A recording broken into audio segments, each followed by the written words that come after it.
Aujourd'hui, premier réveil à Bangkok et j'étais KO, ça peut se voir sur mon visage. Je voulais me lever tôt pour visiter les temples, mais franchement, j'avais trop la flemme. Donc j'y suis allée quand j'ai pu. Je vous avoue que le chemin en scooter ce matin, il était hardcore avec tous les pots d'échappement qui dégageaient de la fumée noire. Franchement, j'ai cru mourir 10 fois et j'ai certainement perdu 10 ans de vie. Mais je suis arrivée au Wat Arun vivante et ça, c'est le principal. Et franchement, c'était vraiment magnifique. La seule chose qui m'a dérangée, c'est qu'en fait, les gens s'habillent en tenue traditionnelle et passent leur temps à faire des photos, donc en fait ça stagne beaucoup dans les endroits qui te permet pas de faire une visite fluide. Ensuite j'ai pris le petit bateau pour rejoindre les autres temples et j'ai commencé avec le Bouddha allongé. C'est assez grand donc t'arrives à t'éloigner un petit peu des touristes donc c'est agréable.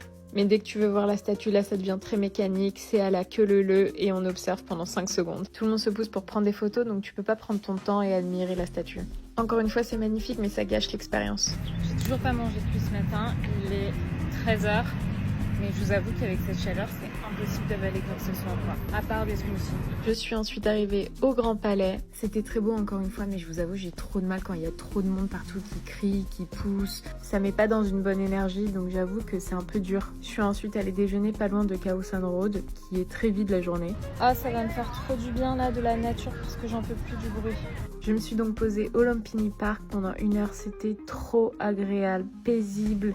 Vraiment, j'ai adoré la vibe et ça m'a fait trop du bien, ça a rechargé ma batterie. Et ensuite, je me suis baladée sur Silom Road. Il y a plein de centres commerciaux sur les côtés, des stands de street food, c'est vivant, c'est agréable.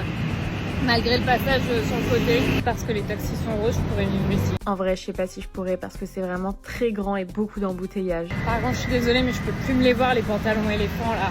À un moment donné, il va falloir innover un petit peu s'il vous plaît parce que ça me sort par les yeux. Vraiment des familles entières, c'est trop. Bref, je me suis baladée dans le quartier. J'ai eu un massage des pieds trop bien, je me suis endormie carrément tellement c'était reposant.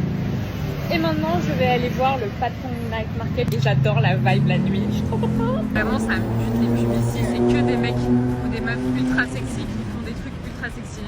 Bon, ce night market était petit et éclaté juste pour les touristes. Donc je suis partie et je suis allée à Chinatown.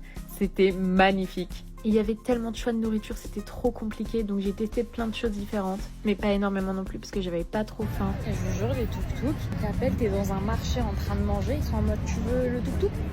Frérot, t'es à vélo, tu veux tuk-tuk? Ensuite j'ai commandé mon scooter et il avait pas de casque pour moi et il regardait son téléphone pendant tout le trajet. J'ai cru que j'allais mourir 10 fois. Comme je suis pas rentrée très tard, je vais aller faire ma lessive, comme ça c'est fait. Bon, j'ai dû faire une grosse machine parce qu'il y avait pas de petite, donc je tienne niveau prix, mais bon, c'est comme ça. Bon, j'ai payé 1,99, c'est raisonnable. Et petite surprise, je suis rentrée sous la pluie.